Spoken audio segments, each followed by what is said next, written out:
माँ ने बच्चों को मार दिया, मैं इनके मुस्तकबिल में कुछ कर नहीं सकती, मेरे पास वसाइल नहीं है। मेंटल स्टेट ऑफ अनरिसोर्सफुलनेस, मैं कुछ नहीं कर सकता या कर सकती। फियर ऑफ अनसीन, पता नहीं क्या होगा, वो क्या होगा उसका खौफ जो है वो इंसान को बड़े बड़े इकदामात पर आमादा कर देता है। गुर्बत अफराद को नहीं मारती, एहसास बेबसी अफराद को मारता है कि मैं इस गुर्बत से लड़ नहीं सकता। सिचुएशन एक ही है, कुछ ने फ्लोरिश किया और कुछ डिक्लाइन की तरफ चले गए, तो वो मेंटल स्टेट थी जो एक आदमी को फ्लोरिश करवाती है और एक को डिक्लाइन की तरफ लेके जाती है। रिएक्शन में आपके अंदर कुछ ऐसे इमोशंस ट्रिगर होते हैं जो आपकी सोचने समझने की सलाहियत को सलब कर लेते हैं। एक जाल कंपैरिजन ट्रैप है, आप अपनी ज़िंदगी को दूसरे लोगों की उस जिंदगियों से कंपेयर करने लग जाते हैं जो एक्चुअली वो जी नहीं रहे होते, वो दिखा रहे होते हैं। हमने मोबाइल ले लिया, बच्चों को भी ले दिया, बड़ों को भी ले दिया, औरतों को भी ले दिया, मर्दों को भी ले दिया। मोबाइल के आदाब नहीं बताए। इस तरह वो धोखे के ज़रिए शिकारी परिंदों को पकड़ता है। सोशल मीडिया का जाल ये भी एक डिकॉय है जिसमें जो दिखाया जाता है वो एग्जिस्ट नहीं कर रहा होता। बिस्मिल्लाहिर्रहमानिर्रहीम, अस्सलामु अलैकुम। आप देख रहे हैं अनफोल्ड पाकिस्तान और मैं हूं रुखशान मीर। नाजरीन, हमारे माशरे में अदम बर्दाश्त बढ़ती चली जा रही है।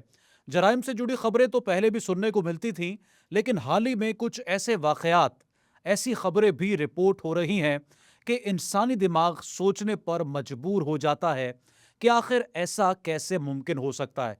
मिसाल के तौर पर गुज़श्ता हफ्ते दो बड़ी अहम खबरें, इंतहाई अफसोसनाक खबरें सामने आईं। एक लाहौर के इलाके इचरा से सामने आई, जहां पर एक खातून ने अपने ही 3 नौमौलूद बच्चों को कत्ल कर दिया। और अभी इस खबर पर, इस अफसोसनाक वाक़े पर इन्वेस्टिगेशन हो रही थी। जो डीएसपी इन्वेस्टिगेशन है, उनकी रिपोर्ट में अभी अहम इंकशाफात हुए, कैसे घरेलू नाचाकी हुई, दूसरी फाइनेंशियल प्रॉब्लम्स बहुत ज़्यादा थी और फिर खातून ने ये इंतहाई इक़दाम उठाया। अभी इस खबर पर, इस वाक़े पर मज़ीद तहक़ीक़ात की जा रही हैं कि लाहौर ही के इलाके मुज़ंग से 4 अफराद को कत्ल कर दिया जाता है और इब्तिदाई मालूमात के मुताबिक ये एक ऐसे शख्स की जानिब से मर्डर्स किए गए हैं जिसने अपनी मुबैयना तौर पर अपनी महबूबा को शादी के लिए प्रपोज़ल भेजा, वो रिजेक्ट हुआ और ये जो प्रॉपर्टी डीलर था, ये वहाँ पर गया और इसने 4 जो है वो मर्डर्स किए और अपनी जान का ख़ात्मा भी कर लिया, इत्तलात के मुताबिक अब तक। अब इस तरह की जो ख़बरें हैं, ये बढ़ती चली जा रही हैं। माशरे में अदम बर्दाश्त, इस कदर क्योस, क्या ये नफ्सियाती मसाइल से जुड़े हुए वाक़यात हैं? डिजिटल डिप्रेशन क्या है? नौजवानों में एंग्जायटी और डिप्रेशन क्यों बढ़ता जा रहा है? वर्ल्ड हेल्थ ऑर्गेनाइजेशन की एक रिपोर्ट बताती है कि मजमूई तौर पर दुनिया भर में कोविड-19 के बाद 25% इजाफा हुआ है डिप्रेशन में। और पाकिस्तान से स्टैट्स ये बताते हैं कि तकरीबन 15 से 35% तक डिप्रेशन और एंग्जायटी में जो है वो इजाफा हुआ है। क्या डिजिटल मीडिया की वजह से ये चीज़ें ट्रिगर कर रही हैं? सोशल कंपैरिजन क्या है? डिजिटल डिप्रेशन क्या है? रिलेशनशिप प्रॉब्लम्स क्यों बढ़ते जा रहे हैं? इंतहाई अहम मौज़ूआत पर हम आज गुफ्तगू करेंगे। डॉक्टर आरिफ सिद्दीकी, माहिर नफ्सियात, हमारे साथ मौजूद हैं। इनसे हम जानेंगे। डॉक्टर साहब, बहुत शुक्रिया आपके वक्त का। सबसे पहले तो ये जो 2 खबरें मैंने यहाँ पर डिस्कस की हैं, लाहौर के मुख्तलिफ इलाकों से ये सामने आई, इंतहाई अफसोसनाक खबरें हैं। इसके पीछे भी कोई नफ्सियाती पहलू छिपा हुआ है कि किस तरह से मुमकिन है कि एक खातून अपने ही बच्चों की जान ले ले? अच्छा, मैं आपको थोड़ा आसान जुबान में ऐसे समझाता हूँ कि इस तरह की कई खबरें कवर हो जाएं, कई इस तरह बिल्कुल। की न्यूज़ होंगी, उसकी वजूहात सामने आ जाएं। अहद हाजिर में सबसे बड़ी 2 बीमारियां हैं जो इंसान को खाए जा रही हैं। एक है डिप्रेशन, एक है एंग्जायटी। डिप्रेशन, स्टेट ऑफ अनरिसोर्सफुलनेस, कि मैं कुछ कर नहीं सकता। माँ ने बच्चों को मार दिया, मैं इनके मुस्तकबिल में कुछ कर नहीं सकती, मेरे पास वसाइल नहीं है, इनकी शादियाँ कैसे करूँगी, इनकी तालीम कैसे होगी, इनकी रोज़ी रोटी कैसे पूरी होगी।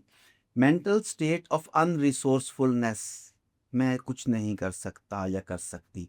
दूसरा है state of uncertainty which creates anxiety, कि आने वाले दिनों में फियर ऑफ अनसीन, पता नहीं क्या होगा, वो क्या होगा उसका खौफ जो है वो इंसान को बड़े बड़े इकदामात पर आमादा कर देता है कि चूंकि मुझे शादी नहीं की मेरी, आने वाले दिनों में मैं कैसे जी पाऊंगा इसके साथ। ये 2 मेजर प्रॉब्लम है। हम समझते हैं कि गुर्बत एक मसला है, नो डाउट गुर्बत बहुत बड़ा मसला है, लेकिन गुर्बत अफराद को नहीं मारती, एहसास बेबसी अफराद को मारता है कि मैं इस गुर्बत से लड़ नहीं सकता। गुर्बत आती है, अप्स एंड डाउन्स आते हैं। कोरोना आया तो बेशुमार लोगों के कारोबार तबाह हो गए, बेशुमार लोग घरों में चले गए और उसी क्राइसिस में कई लोगों ने फ्लोरिश किया। सिचुएशन एक ही है, कुछ ने फ्लोरिश किया और कुछ डिक्लाइन की तरफ चले गए। तो वो मेंटल स्टेट थी जो एक आदमी को फ्लोरिश करवाती है और एक को डिक्लाइन की तरफ लेके जाती है। मैं अक्सर एक मिसाल दिया करता हूँ, यहाँ आपका भी और डिफरेंट होगा, यहाँ भी ये मिसाल दे देता हूँ कि ये एक प्रोडक्ट है मिसाल के तौर पे मेरे हाथ में। ये प्रोडक्ट बहुत महंगी है, मैं लेने के लिए जाता हूँ और मैं उससे पूछता हूँ ये कितने की है। वो इसकी कीमत बताता है, मैं इसे अफोर्ड नहीं कर पा रहा। मैं कहता हूँ I can not afford it. ये एक स्टेटमेंट है जो मैंने अपने दिमाग को दी कि ये तुम्हारी औकात से बाहर है, तुम ये नहीं ले सकते। दिमाग ने कहा ओके शट अप कॉल, दिमाग शट डाउन। दूसरी सूरत मैं यही प्रोडक्ट लेने के लिए गया, कीमत बहुत ज़्यादा है, मैं अफोर्ड नहीं कर सकता। यहाँ पर मैंने अपने दिमाग से पूछा how can I afford it, मैं ऐसा क्या करूं कि मैं इसे अफोर्ड कर सकूं। अब मैंने दिमाग से एक सवाल पूछा, दिमाग ने मुझे इसके ऑप्शंस देने शुरू किए कि आप इस तरीके से ले सकते हो, इस तरीके से ले सकते हो, इस तरीके से ले सकते हो। ये मैं रिसोर्सेज पैदा करने की तरफ जा रहा हूँ। और पहला सवाल था I can not afford it, वो शटअप कहा थी कि मैं ये नहीं कर सकता, एहसास से बेबसी। तो एहसास से बेबसी इंसान को मारता है। सोचों को बदला जा सकता है, रिसोर्सेज पैदा किए जा सकते हैं, बुरे से बुरे हालात में भी। मतलब गंदगी में तालाब का फूल, तालाब में गंदगी के तालाब में कमल का फूल खिलता है, हम क्यों नहीं खिल सकते। गुर्बत फैक्टर है मगर मेंटल स्टेट उससे बड़ा फैक्टर है। हम्म। अभी आपने कहा कि ये जो दूसरा मजांग का वाकया है कि उसको ये लगा कि अब कोई चीज़ नहीं मिली तो वो कैसे अपनी ज़िंदगी गुजारेगा। लेकिन ये तो बड़ी एक नॉर्मल सी बात है माशरे में किसी को मर्डर कर देना या इस कदर अदम बर्दाश्त का पैदा हो जाना। ये एक बड़ा अलमिया है मजमूई तौर पर जो माशरे में बढ़ता जा रहा है। लोगों के रवैये काफ़ी हद तक तब्दील भी हुए हैं। जी, लोग बहुत शॉर्ट टेम्पर्ड हो गए हैं और लोगों का शॉर्ट टेम्पर्ड होना कई तरीकों से साबित है। मसलन फिल्में ले लें, आप पहले फिल्में 3 साढ़े 3 घंटे की देखा करते थे, फिर वो 2 घंटे वाली आई, फिर 1.5 घंटे वाली आई, फिर उसकी हाईलाइट्स पे आई, फिर यूट्यूब का टाइम जो है 10 से 15 मिनट था, फिर वो 6 से 10 मिनट हुआ, फिर फेसबुक का टाइम, फिर टिकटॉक का टाइम। आपका कंसंट्रेशन स्पैन भी साथ साथ श्रिंक होता जा रहा है, जैसे जैसे आपका टेम्परामेंट श्रिंक होता जा रहा है। आप एक चीज़ पर 2-3 मिनट से ज़्यादा फोकस भी नहीं कर पा रहे। ये हो रहा है ना हमारे साथ। अब आप उस प्रॉब्लम के ऊपर फोकस करेंगे तो सॉल्व कर पाएंगे ना। आप उस पर फोकस ही नहीं कर पा रहे, सोल्यूशन आपके सामने आएगा ही नहीं, नतीजतन आप रिएक्ट करेंगे। हमने रिएक्ट करना सीखा है, बिहेव करना नहीं सीखा। बिहेव करना यह है कि जब कोई प्रॉब्लम आती है तो मैं अपने अंदर झांकता हूँ, अपने स्किल्स को देखता हूँ, करंट सिचुएशन को देखता हूँ और फिर अपने अमल के नतीजे में होने वाले नताइज पे गौर करता हूँ कि मुझे करना चाहिए कि नहीं करना चाहिए। जबकि रिएक्शन में आपके अंदर कुछ ऐसे इमोशंस ट्रिगर होते हैं जो आपकी सोचने समझने की सलाहियत को सलब कर लेते हैं और आप मजबूर महज की तरह उस ट्रिगर के आगे झुक जाते हैं और वो करने लगते हैं, जिसका नतीजा फिर आपकी नस्लों को भुगतना पड़ता है। इसमें हमारा एक बहुत बड़ा मेजर रोल ट्रेनिंग की कमी है। इमोशंस को कैसे ट्रेन किया जाता है, इमोशंस को कैसे कंडीशन किया जाता है, फैसलों को पेंडिंग कैसे किया जाता है, फैसला करने से पहले किन किन चीज़ों को देखा जाता है, क्या क्या चीज़ें एनालिसिस में लाई जाती हैं ताकि अच्छा फैसला कर सकें। ये ना हमारे निसाब तालीम का हिस्सा है, ना हमारे घरों की तरबियत का हिस्सा है। हम शादी की बात करते हैं, शादी के बाद ज़िंदगी कैसे जीनी है इसके बारे में आपके कोई काउंसलिंग नहीं है, कोई ट्रेनिंग नहीं है, कोई कोचिंग नहीं है। बच्चे पैदा होने अच्छी पेरेंटिंग कैसे होगी, होगी, हम भी तो पल गए ना, ये भी पल जाएंगे। हम इस माइंडसेट के साथ काम करते हैं, इस माइंडसेट के साथ काम करने का नतीजा है कि प्रॉब्लम है। डॉक्टर साहब डिजिटल डिप्रेशन हकीकतन एग्जिस्ट करता है। लोग सोशल मीडिया का जब इस्तेमाल करते हैं, रील स्क्रॉल कर रहे हैं, तस्वीर देख रहे हैं, वीडियोस देख रहे हैं, तो क्या ये डिप्रेशन को ट्रिगर करता है? जी बिल्कुल, डिप्रेशन को भी ट्रिगर करता है, एंग्जाइटी को भी ट्रिगर करता है। आप कंपैरिजन ट्रैप में घुस जाते हैं। ट्रैप, जाल, एक जाल कंपैरिजन ट्रैप है। आप अपनी ज़िंदगी को दूसरे लोगों की उस ज़िंदगियों से कंपेयर करने लग जाते हैं जो एक्चुअली वो जी नहीं रहे होते, वो दिखा रहे होते हैं। फ़र्क समझिएगा, वो ज़िंदगी जीने में और वो ज़िंदगी दिखाने में बड़ा फ़र्क है। हम पाकिस्तानियों का एक प्रॉब्लम है, पता नहीं क्यों प्रॉब्लम है, हम अमीर होना नहीं चाहते। ये बड़ी मज़े की बात है, हम अमीर नहीं होना चाहते। आपको लगेगा लोग ये कहते हैं अमीर होना चाहते हैं, नहीं, हम अमीर नहीं होना चाहते, हम अमीर दिखना चाहते हैं। मैं शायद वो अमीर नहीं, आसान मैं लगता है लोगों को इसलिए। बस नहीं, वो समझते हैं मैं अमीर तो हो तो सकता नहीं, तो शायद ये घड़ी पहनने के बाद, ये वाला ब्रांड पहनने के बाद, इस तरीके से बिहेव करने से, बहुत महंगी जगह पर खाना खा के अपनी फोटोज लगाने से मैं अमीर कम से कम दिखने तो लग जाऊंगा ना। तो जितनी मेहनत वो अमीर दिखने पर करते हैं, उससे आधी अगर वो अमीर बनने पर करते ना, तो उनकी जिंदगियां बदल जाएंगी। खैर, आप वो कंपैरिजन की बात कर रहे थे, डिजिटल डिप्रेशन की बात कर रहे थे। इसी वजह से हम लोग जब इस तरह के केसेस को देखते हैं, हम उसे स्पेशली डिजिटल डिटॉक्स या डिजिटल फास्टिंग रिकमेंड करते हैं। डिजिटल फास्टिंग, जिसे रोज़ा रखते हैं, अब 4 घंटे का सोशल मीडिया का रोज़ा रखो। डिजिटल डिटॉक्स, जैसे आपके जिस्म के अंदर जब जहरीले मादे जमा हो जाएं, तो डॉक्टर्स आपको डिटॉक्सिफिकेशन करवाते हैं कि ये चीज़ें खाओ, ये ना खाओ, ताकि अंदर का जहरीला मवाद खारिज हो जाए, डिटॉक्सिफिकेशन हो जाए। इस वक्त लोगों को डिजिटल डिटॉक्सिफिकेशन की ज़रूरत है। हमने मोबाइल ले लिया, बच्चों को भी ले दिया, बड़ों को भी ले दिया, औरतों को भी ले दिया, मर्दों को भी ले दिया। मोबाइल के आदाब नहीं बताए कि मोबाइल का इस्तेमाल कब करना है, कैसे करना है और किन हालात में करना है। उसके नतीजे में हर वक्त मोबाइल हमारे पास। अब हम उस पर जो देख रहे हैं, वो आर्टिफिशियल ज़िंदगी है जो दुनिया में 1% तो छोड़ें, 0.1% लोग भी नहीं जी रहे। एक बड़ा खूबसूरत कॉन्सेप्ट है यूटोपिया। एक ऐसा मिसाली शहर जिसके तमाम के तमाम शहरी मिसाली हों, कानून आइडियल हो, आमदनी आइडियल हो। यूटोपिया वो ख्याली दुनिया का शहर होता है। तो सोशल मीडिया पर हमें उस ख्याली दुनिया का शहर यूटोपिया दिखाया जाता है, और हम ये ख्वाहिश करते हैं कि काश हम भी इस शहर के शहरी बन जाएं, हम भी इस शहर में रह सकें। लेकिन एक्चुअली उस शहर में कोई भी नहीं रहता। जो अपने आप को दिखा रहा है कि मैं इस शहर का किंग हूँ या क्वीन हूँ या प्रिंस हूँ, वो भी उस शहर में रह नहीं रहा होता, वो दिखा रहा होता है। रिसेंटली आपके सामने पाकिस्तान के 2-3 ऐसे टिकटॉकर्स और यूट्यूबर्स की कहानियां सामने आई, जो लोगों को बहुत ज़्यादा बताते थे कि मैं तो बड़ा अच्छा इंसान हूँ, अमीर हूँ और मेरी आमदनी ऐसे है। उसके बाद जब वो नैब के शिकंजे में आए, FIA के शिकंजे में आए, तहकीकात शुरू हुई, तो पता चला किसी के पीछे कोई प्रॉब्लम है, किसी के पीछे कोई प्रॉब्लम है। यही हो रहा है ना हमारे साथ। ज्यादातर तो फेक रहे ना उसमें। यही मैं कह रहा हूँ ना कि सारा झूठ था ना। देखिए, डिकॉय, एक लफ्ज़ है डिकॉय। ये शिकारी बड़े अच्छे तरीके से जानते हैं कि जब शिकारी परिंदों का शिकार करते हैं ना, तो वो जाली मुर्गाबियाँ, प्लास्टिक की मुर्गाबियाँ, प्लास्टिक के परिंदे ना वो पानी में डाल देते हैं, वो तैरते हैं ऐसे ऐसे करके। मुर्गाबियाँ वगैरह ये समझती हैं कि हमारी हम नस्ल यहाँ पर बैठी हुई है, तो वो भी वहाँ पर आ जाती हैं और वो पकड़ी जाती है। डिकॉय, धोखा। जिस तरह वो धोखे के जरिए शिकारी परिंदों को पकड़ता है, सोशल मीडिया का जाल ये भी एक डिकॉय है, जिसमें जो दिखाया जाता है वो एग्जिस्ट नहीं कर रहा होता। उसके ज़रिए आपको, आपके बच्चों को, आपके घर वालों को ट्रैप किया जाता है। नतीजतन आप किसी काम के काबिल नहीं रहते, आप सिर्फ स्क्रोलिंग स्क्रोलिंग स्क्रोलिंग। फिर जिस डिजिटल डिप्रेशन की आपने बात की कि ये मैं क्यों नहीं कर पा रहा, फिर आपके सामने यहाँ पर ऐसी स्टोरीज आती हैं कि एक बंदे ने तो 30 साल मेहनत की और उसके बाद बड़ी मुश्किल से जॉब की और उसके बाद अपना वो गुजारा कर रहा है। तो यहाँ पर कोई फीमेल आती है, वो उल्टे सीधे मुंह से उसके कुछ अल्फाज निकलते हैं जो वायरल हो जाते हैं। 5 सेकंड 7 सेकंड की दूरी लेती चली जाती है, जिसके नतीजे में उसे मुख्तलिफ ब्रांड्स अपना एम्बेसडर मुकर्रर कर लेते हैं। मुख्तलिफ कंपनियां उसे अपनी प्रमोशन के लिए इस्तेमाल करने लगती हैं। मैसेज ये जाता है उसके बाद कि मेहनत करने की, तालीम हासिल करने की, तरबियत लेने की, ट्रेनिंग लेने की ज़रूरत नहीं है। मुझे सिर्फ एक 10 सेकंड का, 7 सेकंड का वायरल क्लिप चाहिए जो मेरी ज़िंदगी बदल दे। अब इसके नतीजे में आपका मेहनत से एतमाद उठ जाता है। हमारे मुहावरे भी ऐसे ही होते हैं। बड़ी मज़े की बात है, जब हम यहाँ बैठे हुए थे, सेटिंग हो रही थी, तो जब कैमरे शैमरे सेट हो रहे थे, तो कैमरे सेट करने के बाद जब वो बंदा गया है, तो उसने जाते हुए कहा है बेस्ट ऑफ लक। यानी मेरा और आपका और इन प्रोफेशनल्स का यहाँ बैठना मैटर नहीं करता। अब सारा करने के बाद भाई खेल तो किस्मत का है, अगर किस्मत हुई तो प्रोग्राम ठीक हो जाएगा। आपका बैठना, मेरा बैठना, इन भाइयों का बैठना मैटर नहीं करता। हमें क्या मैसेज देके गया बंदा वो? Good luck.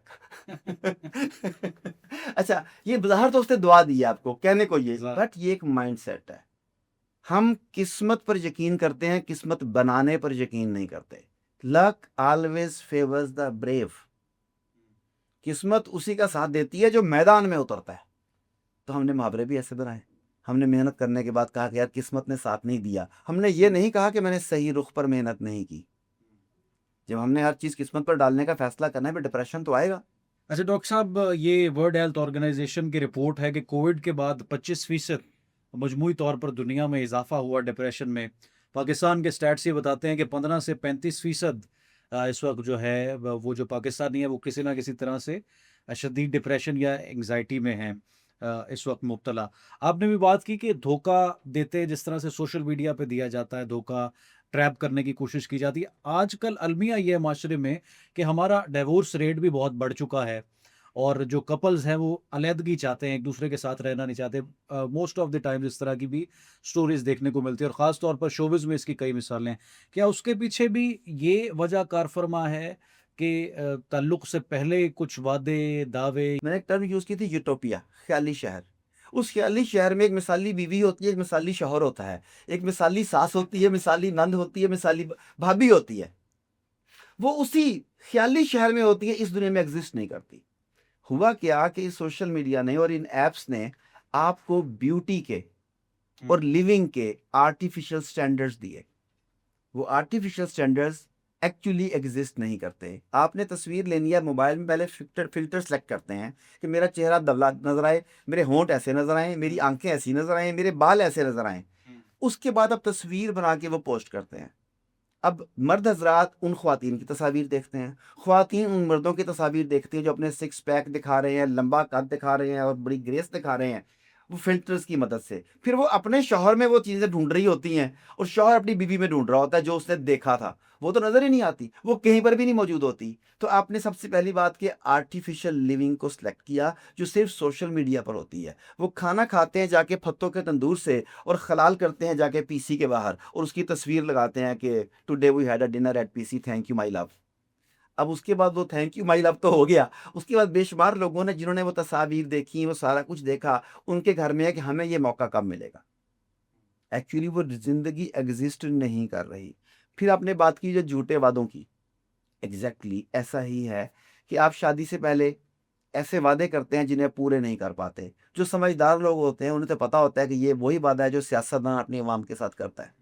लेकिन कुछ लोग इन वादों को हकीकत समझ लेते हैं। फिर वो कहते हैं मुझे उतना टाइम नहीं मिल रहा, मेरे लिए ये नहीं हो रहा, मेरे लिए वो नहीं हो रहा। नतीजतन आप डिस्टेंस क्रिएट करने लगते हैं। हालाँकि वो वक़्त होता है अंडरस्टैंडिंग का कि शादी से पहले के हालात और थे, शादी के बाद के हालात और हैं। बच्चे पैदा होने से पहले मेरी ज़िंदगी और तरह की थी, बच्चे पैदा होने के बाद मेरी ज़िंदगी और तरह की हो गई। ज़िंदगी की मुख्तलिफ़ स्टेजेज़ हैं। एक शादी से पहले वाली स्टेज थी भाई, एक मंगनी वाली थी, एक शादी वाली थी, एक पोस्ट मैरिज स्टेज है।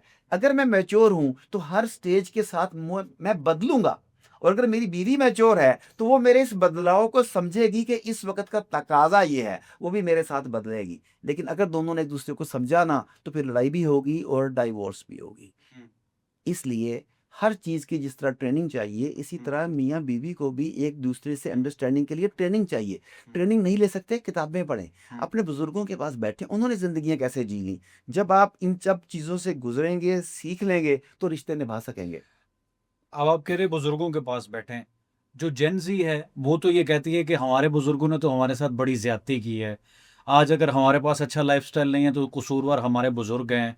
हम भी आज बैनुल-अक़वामी दौरे करते अगर हमारे बुजुर्ग समझदार होते, और वो तो फ़ोन छोड़ने को तैयार नहीं। वही अपनी ख़याली दुनिया में वो इनके मसरूफ़। बुजुर्गों ने इनके साथ वाक़ई बहुत बुरा किया, इतना बुरा किया कि इनके हाथ में मोबाइल दे दिया। ठीक है। यही अब बुरा किया है इनके साथ, इसके अलावा सारा कुछ ठीक किया है। अब जेन ज़ी का बनेगा क्या? किस तरह से देखें, इनको जो है एक बात वो समझिएगा, एजुकेट किया जा आप सकता किसी भी सूरत में ट्रेंड को फ़ॉलो मत करें। ये समझिएगा, आप लोग जेन ज़ी के बारे में जो देखते, सुनते हैं ना, वो ऐसा नहीं है। है? अच्छा। ऐसा नहीं है। जो आपको दिखाया जा रहा है, बताया जा रहा है, आप जेन ज़ी का माइंड मेक कर रहे हैं उस तरीके से। उसी जेन ज़ी में से मैं ऐसे लोगों को जानता हूँ, ज़्यादा तादाद उनकी है जो रिस्पॉन्सिबल है, जो अपनी ज़िम्मेदारी को समझते हैं, जो कैरियर ओरिएंटेड है। जो हम जिस तरह के कैरियर ओरिएंटेड थे, वो उससे ज़्यादा बेहतर कैरियर ओरिएंटेड हैं। हमारे ज़हन पे एक तरफ ना आपका तकिया कभी लगा। शौक था कि मैं आईफ़ोन अगर रखूँगा तो फिर मेरे क्लास फेलोज़ जो हैं वो मेरी रिस्पेक्ट करेंगे और मेरी अच्छा, कबूलियत होगी? उस वक़्त आईफ़ोन नहीं था, उस वक़्त होंडा 125 हुआ करता था। अच्छा। और हमारा उस वक़्त का शौक था, हर दौर का एक शौक होता है। फिर वालिदैन उसके प्लस माइनस बताते हैं। मसलन मैंने फ़ादर से कहा कि मैंने बाइक लेनी है, तो फ़ादर कहते हैं कि ले लो, मैंने कब रोका है? मैंने अपनी साइकिल अपने पैसों से कहते ली थी। तुम भी जब कमाओगे तो जो मर्ज़ी बाइक ले लेना। अब उन्होंने मुझे उसके रास्ते बताए, तरीका बताया उन्होंने मुझे। दैट वाज़ अ गाइडेंस, ठीक है ना? मुझे डाँटा नहीं, मुझे समझाया। तो आज का अगर होंडा 125 की बजाय अगर वो इलेक्ट्रिक गाड़ियों की बंदा माँगता है या आईफ़ोन की जो बात करें वो माँगता है, इसमें 2 प्रॉब्लम है। एक प्रॉब्लम तो ये है कि आपने बच्चे को शुरू से ये नहीं बताया कि तुम्हारी पहचान, तुम्हारी शनाख्त आईफ़ोन या तुम्हारे पहने हुए कपड़े नहीं है। The way you talk, the way you treat, the way you walk, the way you behave, ये तुम्हारी वैल्यू पैदा करते हैं। जिनकी वैल्यू नहीं होती, उन्हें अपनी वैल्यू दिखाने के लिए कुछ ऐसी चीज़ें पेश करनी पड़ती हैं जो उनकी वैल्यू में इज़ाफ़ा कर दें। और कुछ लोग ऐसे होते हैं वो जो कुछ भी इस्तेमाल करते हैं वैल्यू उसकी वजह से उन चीज़ों की बनती है कि इस बंदे ने इस्तेमाल की है। और ये फैक्ट है। मेरे उतरे हुए कपड़े, मेरी शर्टें, मेरे कई शागिर्द, मेरे कोई दोस्त मुझसे मांगते हैं कि सर जब आपने इस शर्ट को डिस्कार्ड करना हो तो मुझे दीजिएगा, मैं 1 हफ्ता ये शर्ट पहनना चाहता हूँ जो शर्ट आपने पहनी है। तो शर्ट तो वो मैं डिस्कार्ड कर रहा हूँ, उसकी वैल्यू कहाँ से हो गई? उसकी वैल्यू इसलिए हो गई कि उसे एक वैल्यूएबल बंदे ने इस्तेमाल किया था। तो अगर आप बच्चों की ट्रीटमेंट सही तरीके से करें, उन्हें समझाएं, उनकी टीचिंग करें, ज़हनी बीमारी है तो ट्रीटमेंट करें उसकी, तो इस मसले से बाहर आ जाएंगे। हमने क्या समझ लिया कि जेन ज़ी है ही ऐसे, हमने जेन ज़ी को गाली बना दिया। अब वो समझते हैं कि हम तो हैं ही ऐसे, नतीजतन वो नाकाबिले इस्लाह करार पाए। चूंकि नाकाबिले इस्लाह करार पाए तो किसी ने उनके ऊपर काम ही नहीं करना। तो ऐसा नहीं है। मैं समझता हूँ कि ये लोग बहुत समझदार हैं। हर मॉडल पहले मॉडल से अच्छा आता है। इन लोगों की समझ अच्छी है। इन्हें इनके मुताबिक समझाने के लिए तरीक़ेकार इस्तेमाल करें, मेथडोलॉजी सही चूज़ करें। आखिरी डॉक्टर साहब सवाल हमारा, जिस तरह से पहले आपसे पूछा कि डिवोर्स रेशो और रिलेशनशिप प्रॉब्लम्स क्यों बढ़ रही हैं, इसमें आजकल जो कपल्स हैं कोई पर्सनैलिटी क्लैश भी इसमें आ जाता है? जी, बहुत ज़्यादा, बहुत ज़्यादा। क्योंकि पहले हमें बताया जाता था कि मिल के रहना है। दूसरे की बात की नापसंद भी है तो कुछ आपकी भी उसे नापसंद होगी। दोनों एक दूसरे के साथ कंप्रोमाइज़ करते हैं, रहते हैं। आज सबसे पहले आपके नारे शुरू हुए जब मेरा जिस्म मेरी मर्ज़ी, फिर फेमिनिज़्म का बहुत ज़्यादा ज़ोर पड़ा, फिर ख़ातून कमाने लग गई। जब ख़ातून कमाती है तो उसके राइट्स बदल जाते हैं। अब जो मर्द ये समझते थे कि पहले की तरह आज भी मेरे राइट हैं, तो नहीं, जब ख़ातून कमाती है तो उसके राइट्स बदलते हैं। फिर उन्हें उस तरह की रिस्पेक्ट और उस तरह का प्रिविलेज देना पड़ता है। इसी तरह अगर ख़ातून कमा रही है तो उससे भी ये समझना चाहिए कि अगरचे मैं कमा रही हूँ, अब मैं फाइनेंशियली सपोर्ट भी कर रही हूँ साथ-साथ, लेकिन इसके बावजूद उसका और मेरा रिश्ता कुछ और भी डिमांड करता है। इसमें सबसे इम्पोर्टेंट चीज़ें जो आ गई ना, वो जो आपने इंडिपेंडेंस, प्राइवेसी और फ्रीडम के जो लफ्ज़ हैं, इन लफ्ज़ों को सही नहीं समझा। आपने ये समझा कि इस फ्रीडम का मतलब ये है कि मैं अकेली फ्रीडम चाहती हूँ या अकेला फ्रीडम चाहता हूँ। फ्रीडम का मतलब तो कुछ और था। तो हमने आज़ादी को सही समझा नहीं। इसकी वजह से फिर ये प्रॉब्लम्स आगे से आगे बढ़ते चले जा रहे हैं। फिर आपके ड्रामे देख लें, टीवी पे जितने भी ड्रामे आप देखते हैं उसमें से 60-70% ड्रामे महल्लाती साजिशों के गिर्द घूमते हैं। एक्स्ट्रा मैरिटल अफेयर्स दिखाए जाते हैं, एलजीबीटी को प्रमोट किया जाता है, स्कूल की लड़की को इश्क में मुब्तला दिखाया जाता है। ये सब देखते हैं ना आप। अब ये ड्रामे आपकी ब्रेन वॉशिंग कर रहे हैं, आपकी माइंड मेकिंग कर रहे हैं। मैं हैरान रह गया, मैंने 2-3 कंटिन्यूसली कुछ ड्रामे मुख्तलिफ तरह के जो ना उनके शॉर्ट क्लिप्स देखे। उन सभी का मेन कॉन्सेप्ट ये था कि मोहब्बत कुछ और चीज़ है, शादी कुछ और चीज़ है। मैंने इससे शादी इसलिए की है, ये मेरी जिम्मेदारी है और ये मेरी मोहब्बत है। मैं दोनों को साथ लेके चल रहा हूँ, तो व्हाट्स द प्रॉब्लम? अब जब आप माइंड सेट ये क्रिएट करेंगे तो रिश्ते कैसे चलेंगे? तो ये एजुकेशन माँ बाप को बच्चों की करनी है, इदारों ने नहीं करनी। बहुत शुक्रिया डॉक्टर आरिफ सिद्दीकी साहब, आप हमारे पॉडकास्ट में मौजूद थे। नाजरीन, आपने गुफ्तगू सुनी है। कमेंट सेक्शन में आप अपनी कीमती राय से ज़रूर आगाह कर सकते हैं। रुखसान मीर को दें। अनफोल्ड पाकिस्तान से इजाज़त, दोबारा हाजिर होंगे। अल्लाह हाफ़िज़।